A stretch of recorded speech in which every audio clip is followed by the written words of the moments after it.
Some of you may remember we actually did a post-movie stream discussion on this very film when Third and I went to see it in the theaters. Like I said, we're getting pretty recent at this point. This was just a couple of years ago now.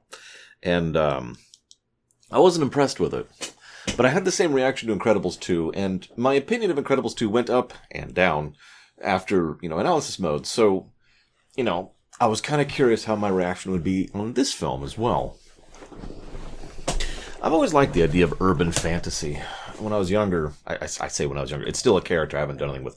I designed a character who was just a dude in like a, button-down shirt and jeans, who was just, regular-looking dude, wandering around in sneakers. He was also a mage. And that was the shtick. And just the idea of that always appealed to me. Modern magerie, right? Now, I know there's actually a lot of stuff that have done that over the years. But, I don't know, something about that just mundane magical mix has always been interesting. So I was kind of on board the moment I saw this film, the very first trailer for this film. So, woo. This film cost about $200 million-ish to make and made $142 million. Now, if you're listening, that's probably a big oof moment. Remember, Even Good Dinosaur actually lost money for complicated reasons I discussed back then. But other than that, every other Pixar film has made its money back. It could be debated whether this film made its money back or not, because it's hard to track the kind of sales that it made, because, well, this film came out in March of 2020. Now, in the off chance that you don't know that and you happen to be watching this historically, here in the States, that was when the lockdowns really started happening, and a lot of the theaters started shutting down as a result of the pandemic that was sweeping the nation at the time. Now, I say at the time, it is still currently sweeping the nation from where I'm at. But again, historical perspective in case you didn't know. So it sold really, really, really, really badly. But not really through any fault of its own. It actually critiqued pretty well, and its ticket sales were good as they could be, given the limitations they were under. In fact, a mere 2 weeks after this came out, it hit digital storefronts. And just 2 weeks after that, it hit Disney+. Now that's a rush job. I've talked about that before, but to recover it very briefly, back in the olden days, the time it took from a film to go from theater to VHS was actually a pretty significant chunk of time, just because of the amount of tech and work and effort involved. So that was the gap. A film would come out in theaters, and then they would get it onto VHS, print the VHSs, distribute them, sell them, and then you could buy the VHS copy. The amount of time that took varied, obviously, based on the specific movie and the demand for it and the company pushing it out. In some cases, they never even came out on VHS. But over time, the time it actually took, the practical, functional time it took, shrank more and more and more and more until it got to the point where they could release it the next week if they wanted to.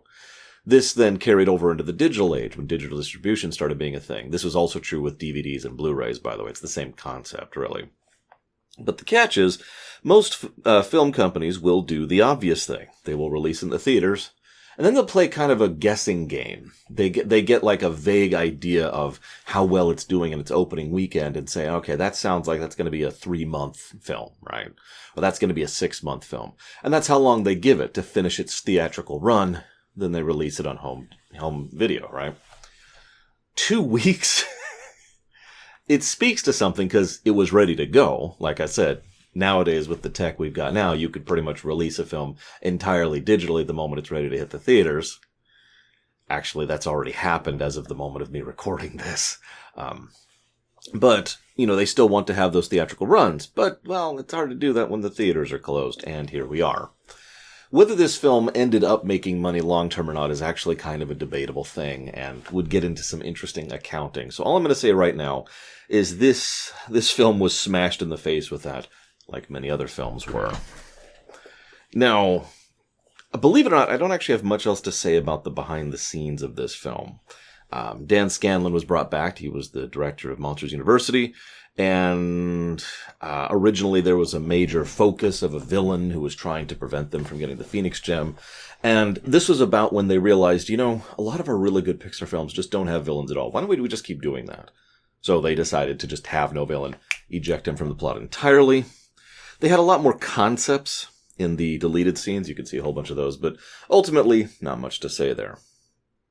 So, just to get this out of the way, Yes, I've seen Weekend at Bernie's. Yes, there is a portion of this film that is a riff on Weekend at Bernie's. Shrug. I just wanted to comment on it because I really don't have much else to say about it other than one thing. So, unnecessary narration at the beginning of the film, which is literally repeated later when they read the letter.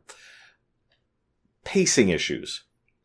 One of the most frustrating things for me personally is when I don't like something and I have trouble putting a finger on why.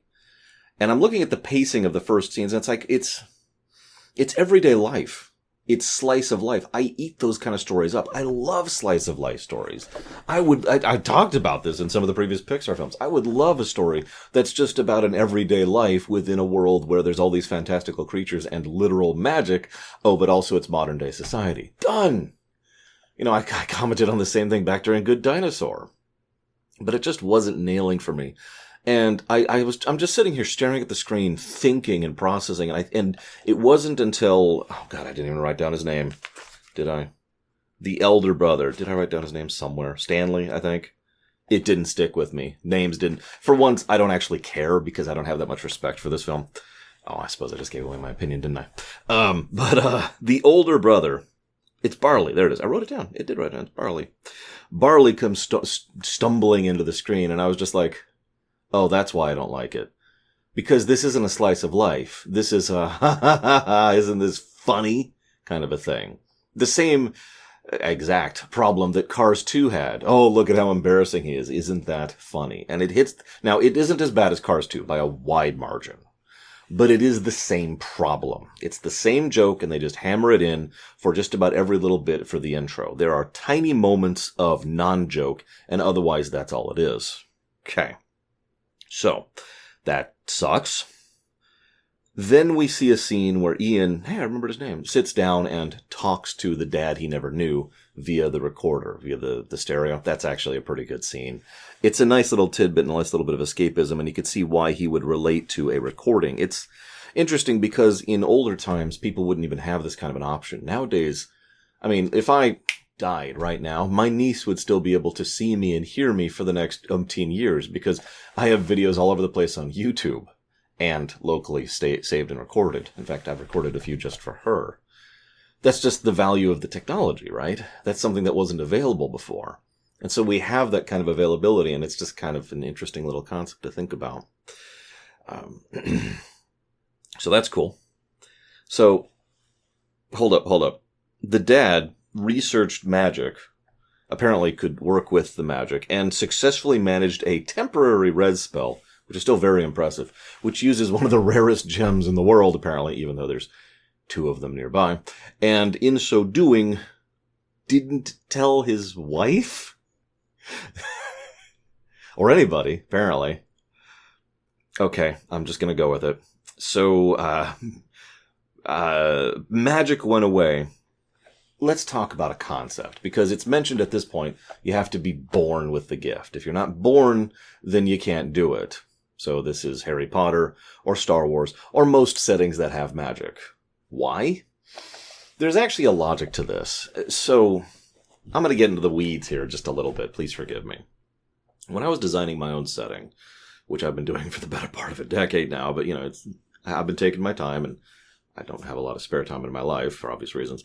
But when I was designing my own setting, one of the things that came into view was how do I deal with magic? Magic users, specifically people who can cast spells. How do you deal with that? Because you have to do something. If you make magic so mundane that it's not useful, the question comes in, why does anybody bother?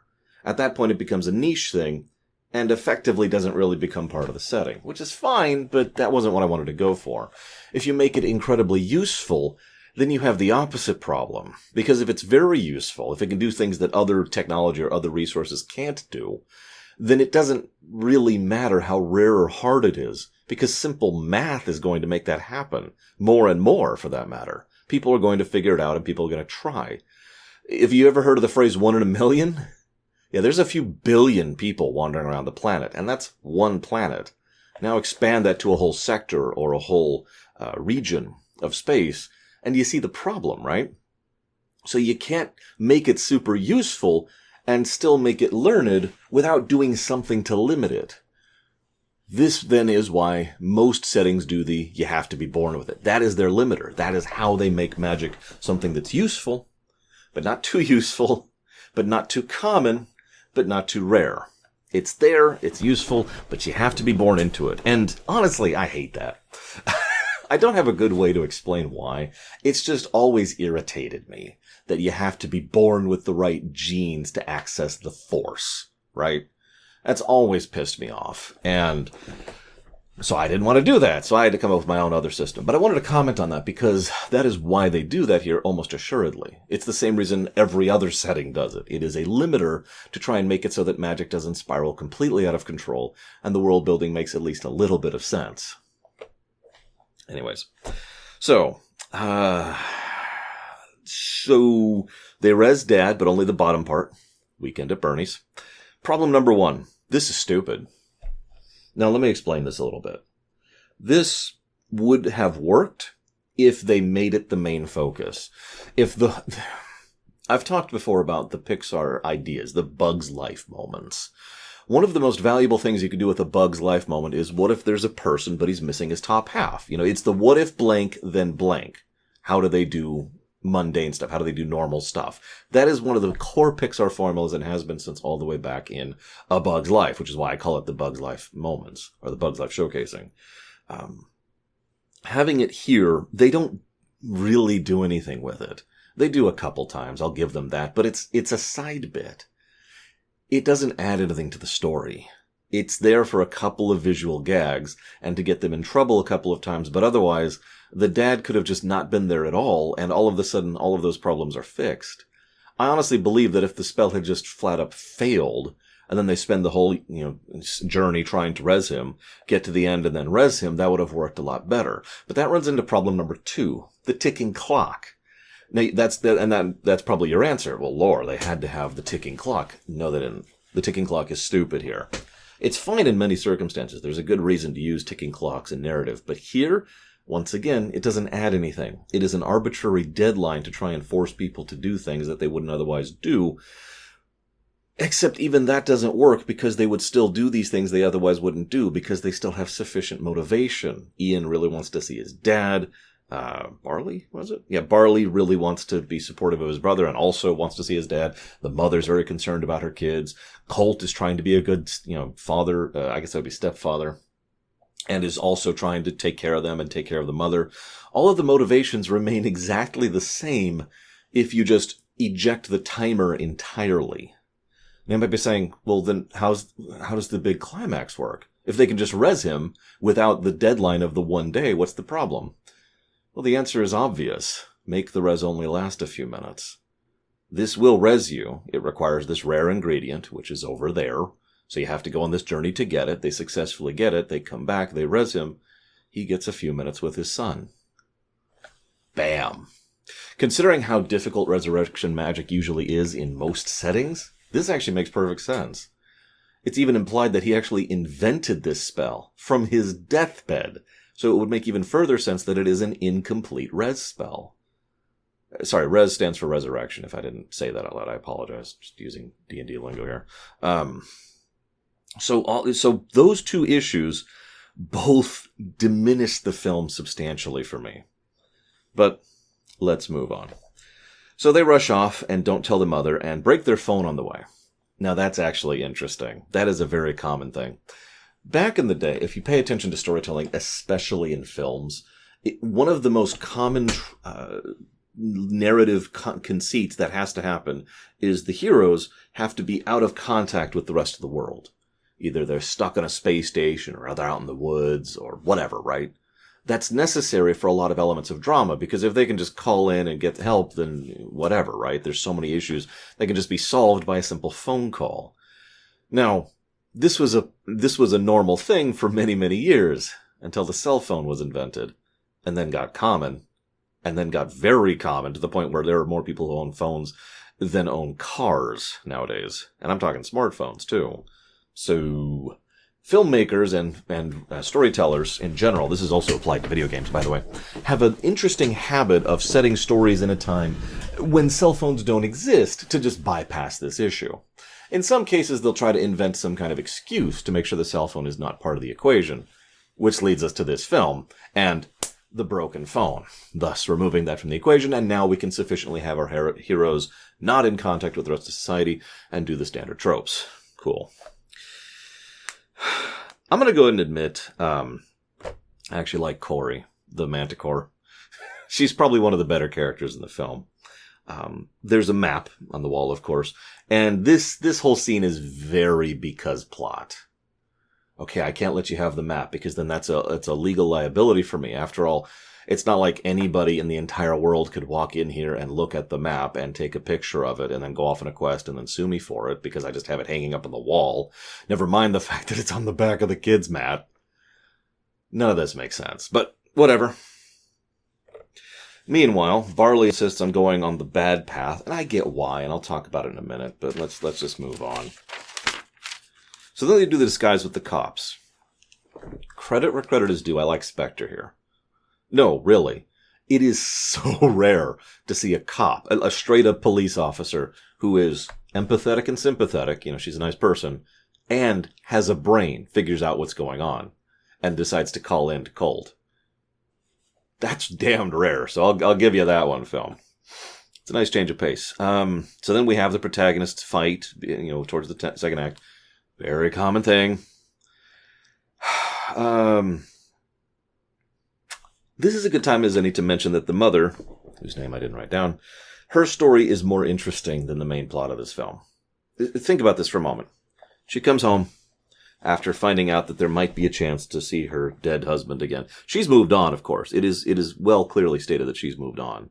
She has been fighting with what can be easily implied to be her identity and herself, in that she is currently dating a new guy who, they're still working on it, but there is some clear sparks there. So she's moving on. And she's trying to make something of herself. She is a mighty warrior, and she's doing the exercises and getting herself in shape and all that fun stuff. So you can see how she's in the middle of a reimagining herself kind of a story. Then she finds out about, this kick from the past, which is just shock to the system, and then her kids go missing. She rushes after them, manages to successfully steal the Manticore from the cops, and then manages to get back the sword of Cursed Doom. I forget what the sword's called. From the lizard lady, although in fairness, Corey got the sword back more than she did. Then and this whole time, I'm not going to go through all the steps, but you see how her story, I don't know, maybe it is just me. Please comment if you agree or disagree or whatever, because I really feel like her story is more interesting than the kids. You'll notice I've barely talked about theirs yet. There's a reason for that. And then, by the way, after securing the sword, she then fights a cursed dragon in order to save her kids. Anyways, so I don't want to nitpick this film too much. It's not really my job. But so they get up to the bottomless chasm. We got to get across the chasm. But then they get across the chasm. And on the other side of the chasm is not only other cops that are called in by Colt, but a paved road and a farmland. And what I'm trying to say is that implies that that's established terrain. That's developed terrain. So there's probably another way around the bottomless. I know. Journey, not destination. Journey, not destination. Which, let's go ahead and get into it. I want to talk about Pokemon. Gotta catch a few. You ever heard of a game called Pokemon Conquest? I think it's actually sitting right over there. I'm not sure. If it's... No, it's right there. It's right there. It's a DS game, and it sucks. I thought it was so boring, but I'm getting ahead of myself. Pokemon Conquest is a Pokemon game that is a grid-based, turn-based, tactical RPG, which is set during the Sengoku Jidai, which is one of my favorite periods in history ever, and is involving Pokemon. It's a Pokemon take on that period of history, done as a tactical RPG. Everything about that sounds like, yes! When I first heard about it, I couldn't buy it quickly enough. I actually had to pay extra because by the time I heard about it, how DS games are, right? You try to buy Pokemon Black and White right now, it's like $80. But I dropped the money down, grabbed the game, and played it for a few days, and then put it down and haven't been back. I got about halfway through it. I was so bored. I use that as my example of something that works on paper, but not in actuality. Because on paper, that should be completely my bag. That is like 5 separate things that I love smashed together. I mean, to use food as an analogy, which is one of my favorite analogies to use, it's not that hard to envision how that could be screwed up, right? You take sauerkraut, vanilla cake ice cream, and, I don't know, some sushi, some mango tuna sushi, and then we go ahead and throw in some ribeye and, I don't know, a mango. And just throw it into a smoothie. That's not going to be good, right? How you combine matters. But what's so frustrating to me, and I hinted at this earlier, is there's very rare circumstances where I run into something that should be something I like, and I don't, and I have trouble identifying why. Hear me out for a second. This film is all about 2 central themes. Number 1, finding the magic within you, and finding your own enjoyment and happiness and joy in life, right? The Manicore enjoying her days again and revitalizing the restaurant, or the Pixies who go back to loving to fly, or even Colt who goes out there and he's like, yeah, I'm going to get a good ride in. And these are just a few examples. This is something that happens as a regular beat throughout the entire film. As all these people, it's not like they changed. They're still themselves, but they found that spark within, and there they are. So that sounds awesome. The second central theme is the very idea of the modern tech, the modern magic thing. The mundane and the magical being mixed in harmony and existing and coexisting without each other. It's something I theorized would be a story that would work in Good Dinosaur. Now, we add to that the fact that this is a journey story, where the journey is what matters, not the destination, which is a very common thread, as they're going through all these unnecessary steps on this path because the whole point is the journey, as we see by the end of the film. I actually theorized that this very idea would work in Good Dinosaur. Not just the modern tech thing, but the journey idea, cross-countrying as he's trying to get his way back home. None of this works for me. Why? Now, feel free to pause and answer here, because I do posit the question to you. Why do you think? In fact, for that matter, did it work for you? If it did not work for you, why? If it did work for you, why? I'm very curious and legitimately interested in people's responses here. I actually like this film less than when I saw it in the theaters, because analysis mode has really shown me all of the flaws as I'm going through it. But figuring out what those flaws are has been so difficult for me. So, real talk. I take a nap in the middle of the day because I work 12-hour shifts. And so I just finished, and what I like to do, especially with the longer movies, is I pause the movie at a certain point, and I go lay down, and then I get up and I restart the movie, and then I can record fresh. But as I laid down, my mind kept processing. I couldn't help it. It was just chong, chong, chong. What the heck is wrong with me? And that was the way my thought was going. What is wrong with me? Why don't I enjoy this film? It's so hard to pin it down until it sort of just kind of clicked with me. The first character moment in this film happens at the 1 hour and 10-minute mark. No, I'm serious. It's the moment where Barley admits to the fact that he never got to say goodbye to his dad, that he was so scared to walk in on his dying, desiccated-looking father, that he couldn't face that, and as a result, he never said goodbye. There's an old saying, funerals are for the living, not the dead. And one of the biggest reasons why, other than safety and dealing with the corpse, which is a huge aspect of human society, by the way, is the fact that we need that closure. We need that door to be closed, and so we can move on and deal with it. As long as that door is just open, it's just over there, and every now and again you just look over like, well, what's going on with that? Did I ever... And it just bugs you. He never got that closure. That's a good moment. It happens over 2/3 of the way through the film. That really helped bring this into focus. Because if we look at the surface level, all the pieces are there. So maybe the pieces don't connect together well. Well, then I started thinking about that, so let's go down another layer. But as we went down another layer, the pieces connect reasonably well. There are connecting tissues of threads throughout the journey scenes and throughout the scenes of the mother, the two stories that are going side by side as the two groups are going throughout their respective journeys and learning and rediscovering who and what they are, magic inside, journeys what matters, etc. So no, that's not it. So we got to go another layer down. We're inceptioning at this point, because at layer 3 we see the exact specifics, not just the broad concepts or the specific concepts, but the specific implementation of the specific concepts. And this is where it breaks down. Remember how I mentioned earlier that it wasn't a slice of life, it was a cartoon? It was because of those specific implementations of the presentation. Well, there were snippets of stuff there, like the fact that his science pals actually did recognize him and were totally cool with hanging out with him, even despite how awkward and embarrassing he was. That whole scene was being portrayed as look at this guy, he's embarrassing the heck out of me. You know, it was the Mater joke all over again. And that really helped bring so much of this film into focus. Ian and Barley are not characters. That's the core problem. They are jokes. They are cartoons. They exaggerate and react in wacky and zany ways off of each other. Now, that can work, but it means that all of the film is relying upon that same humorous tint.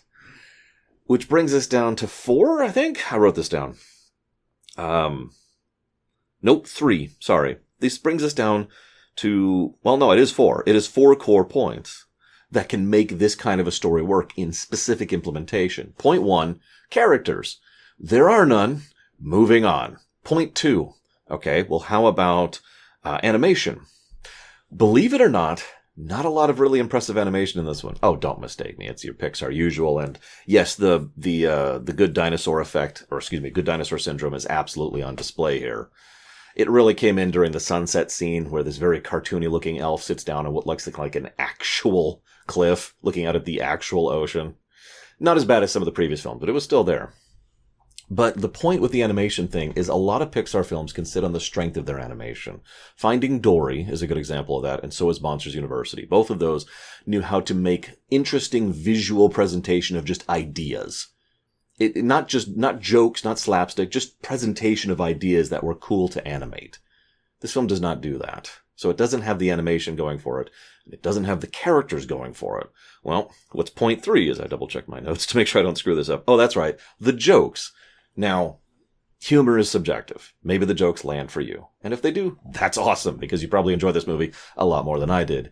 If it's not obvious, the jokes did not land for me. In a rare occasion for one of these films, I didn't laugh once the whole film. And that made me kind of sad to realize that not a single joke landed for me. I'm pretty sure I laughed during Cars 3. I did. There was the little sign joke. I actually laughed during Cars 3. I never laughed during this film. Okay. That brings us to 4. Fourth thing. What is the final thing that can salvage this? Chemistry. Chemistry between actors can help salvage a lot.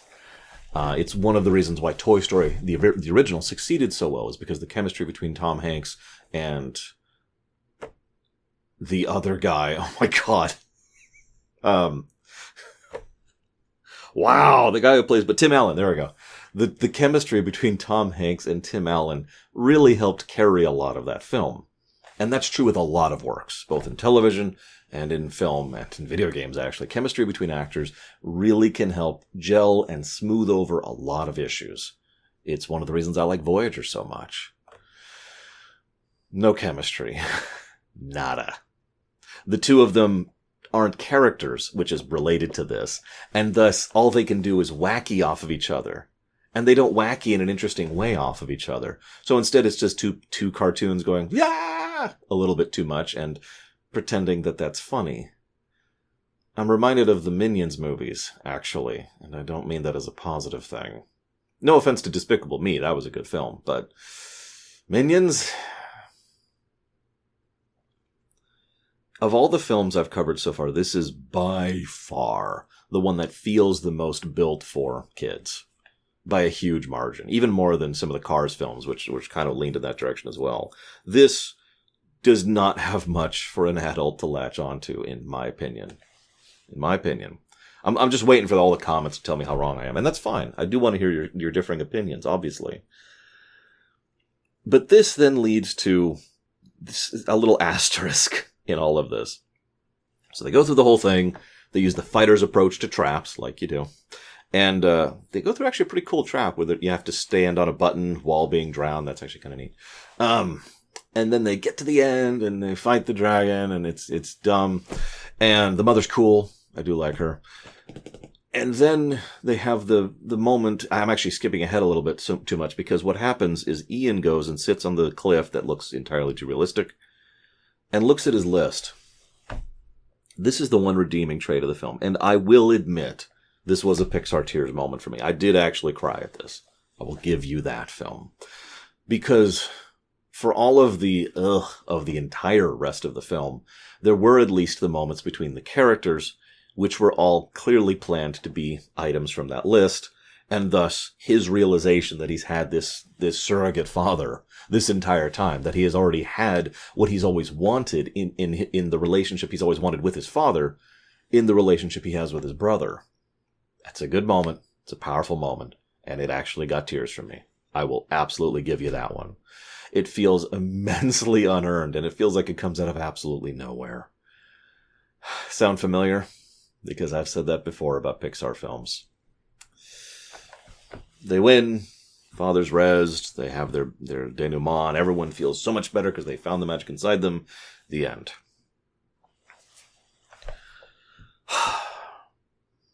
What do you think about this one? I'm actually quite curious, because this is one of those films that I can't give a broad, sweeping statement on why it failed, right? I mean, I can tell you why it failed financially. That's easy. But a lot of films and a lot of games and a lot of shows, I can just say, well, it failed because of such and such. And I can describe it in one sentence. It would be difficult for me to describe why this film failed so hard for me in one sentence. I don't even know. Checking the timer there. It looks like I talked for about 5 or 6 minutes just about all of the different ways in which I felt like the film failed. Because it was that difficult to get across the specifics of why. Because it was down to 3 layers down from surface level. And I guess that's fiction in a nutshell, isn't it? And that is indeed the very reason why I do things the way I do. I don't want to just say it sucks or it's good. I want to kind of get into the why. I hope you've enjoyed my why. Next up, last up, Soul. I've never seen this. A little nervous. But I am very curious to see how well that one's going to hold up. I haven't heard anything about it. So I'm going to I'm walking in the most blind I have into a Pixar film for quite a while. So this should be interesting. I'll see you next time.